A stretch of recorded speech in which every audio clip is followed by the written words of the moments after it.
మాంగళ్య shopping mall ఆర్సీపురంలో Ambedkar statue ఎదురుగా July 12న రాశి ఖన్నా చేతుల మీదుగా గ్రాండ్ ఓపెనింగ్.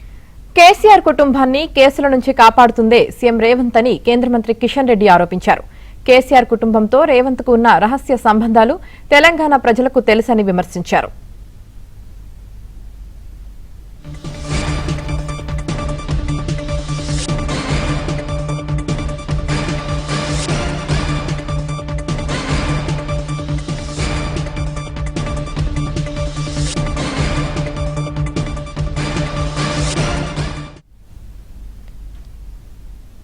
కాళేశ్వరం దోషులను ఎందుకు అరెస్టు చేయడం లేదని, సీబీఐ విచారణ ఎందుకు కోరుతున్నారంటున్న కేంద్ర మంత్రి కిషన్ రెడ్డితో మా ప్రతినిధి రాజేష్ ఫేస్ టు ఫేస్.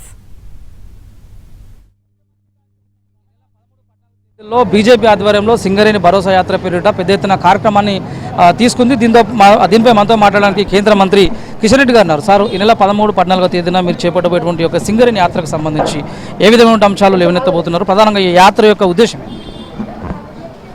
చాలా సంవత్సరాల తర్వాత సింగరేణికి ఒక కోల్ బ్లాక్ రావడం జరిగింది. సింగరేణి మనకు తెలుసు పూర్తిగా మరి ఈరోజు అప్పులపాలైంది. ప్రభుత్వం ఇవ్వాల్సినటువంటి 54,000 కోట్ల రూపాయలు సింగరేణికి అందడం లేదు. కార్మికులు పెద్ద ఎత్తున ఆందోళన చెందుతూ ఉన్నారు. బొగ్గు ఉత్పత్తి తగ్గింది.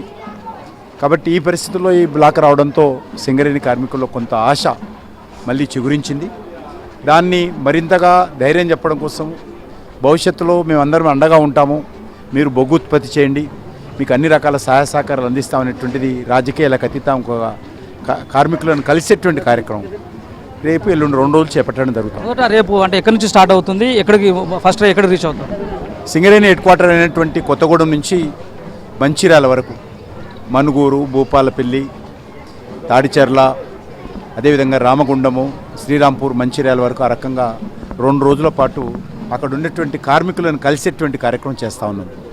2వ రోజు అంటే చివరి రోజు ఎక్కడ ముగింపు ఉంటుంది? మంచిర్యాల లాస్ట్ ప్రోగ్రాం కొత్తగూడెంలో స్టార్ట్ అయ్యి మనుగూరు టు భూపాలపల్లి నుంచి తాడిచెర్ల నుంచి రామగుండం నుంచి శ్రీరాంపూర్ నుంచి మన యొక్క మంచిర్యాల, ఆ రకంగా ఒక రూట్లో తిరగడం జరుగుతుంది. ఎల్లుండి బయలుదేరి 2 రోజుల తర్వాత నేను మళ్ళీ 15వ తారీఖు సోమవారం క్యాబినెట్ మీటింగ్ ఉంది కాబట్టి ఢిల్లీకి వెళ్తున్నాను. సార్, ఈ యాత్ర ద్వారా తెలంగాణ ప్రజలు కావచ్చు, పర్టికులర్గా సింగరేణి కోల్డ్ బెల్ట్ ఏరియాలో ఉన్నటువంటి ఉద్యోగులకు కావచ్చు, రాష్ట్ర ప్రభుత్వానికి కావచ్చు, ఏం చెప్పదలుచుకున్నారు?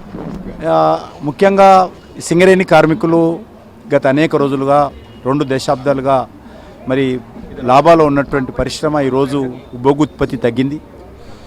ఇటీవల అనేక రకాల ఆరోపణలు కూడా సింగరేణి యాజమాన్యం మీద చేస్తున్న విషయం మనం చూస్తూ ఉన్నాము. కాబట్టి సింగరేణి కార్మికులకు ధైర్యం చెప్పేటువంటి కార్యక్రమంలో భాగంగా కేంద్ర ప్రభుత్వం నరేంద్ర మోడీ గారి నాయకత్వంలో సింగరేణి కార్మికులకు భవిష్యత్తులో కూడా అన్ని రకాలుగా అండగా ఉంటాము. ఎందుకంటే 49% కేంద్ర ప్రభుత్వం ఉన్నప్పుడు కూడా పూర్తి స్థాయిలో 100% రాష్ట్ర ప్రభుత్వ ఆధ్వర్యంలోనే యజమాయిషి ఉన్నది. మరి గతంలో బీఆర్ఎస్ ప్రభుత్వం కానీ ఇప్పుడున్నటువంటి కాంగ్రెస్ ప్రభుత్వం కానీ మరి సింగరేణిని దోచుకునేటువంటి ప్రయత్నం చేశారు తప్ప సింగరేణికి మేలు చేసేటువంటి ప్రయత్నం చేయలేదు.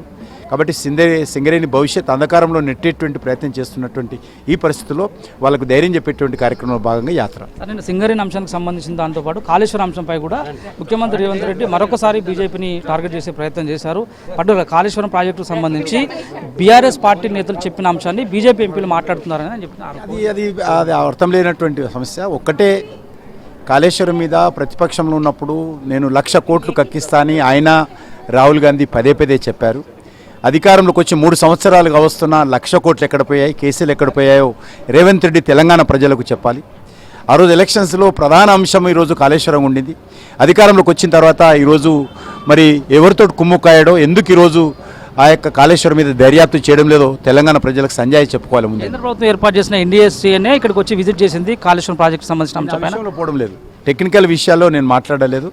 నేను టెక్నికల్ విషయాలు అధికారులకు వదిలేస్తాను. ఎప్పుడు చివరికి ఒక మాట చెప్పండి, నా సిబిఐ కేంద్రం చేతిలోనే ఉంది, మిగతా విచారణ చట్టాలను కూడా ఎందుకు పీఆర్ఎస్ ప్రభుత్వం చేసిన అవినీతి ఆరోపణలపైన బీజేపీ ఎందుకు చర్యలు తీసుకోవట్లేదని? ఇప్పుడు దున్నపోతుకు గడ్డేసి ఆవును పాలియమంటే ఇవ్వదు. కాబట్టి అధికారం ఎవరి చేతిలో ఉంది? ఈరోజు రాష్ట్ర ప్రభుత్వం చేతిలో పోలీసు లేదా, దర్యాప్తు లేదా, అలాగే వ్యవస్థ లేదా? వాళ్ళు ఎందుకు చేయాలని అడుగుతా ఉన్నాను. వాళ్ళు చేసి ఆ తర్వాత ఇంకెవరైనా మాట్లాడితే అర్థం ఉంది. వాళ్ళేం చేయకుండా ఈరోజు మీరు చేయండి, మేము కాలు మీద కాలేసుకొని ఒక దిక్కు కేసీఆర్ను ఒక దిక్కు కేటీఆర్ను కూర్చుని పెట్టుకొని మరి ఒక దిక్కు కవితను కూర్చుని పెట్టుకొని తెలంగాణ రాజకీయాలు చేస్తామంటే రేవంత్ రెడ్డికి నడవదు. ఒక దిక్కేమో కేసీఆర్ను కూర్చుని పెట్టుకుంటే ఒక దిక్కేమో రేవంత్ రెడ్డిని కేటీఆర్ను కవితను కూర్చుని పెట్టుకొని మేము మా గురించి కాదు, ముందు వాళ్ళ సంగతి అధికారం వాళ్ళు ఉన్నారు, ముఖ్యమంత్రి ఆయన. తెలంగాణలో అధికార వ్యవస్థ మా చేతుల్లో లేదు. ముందు మీరు చేయండి.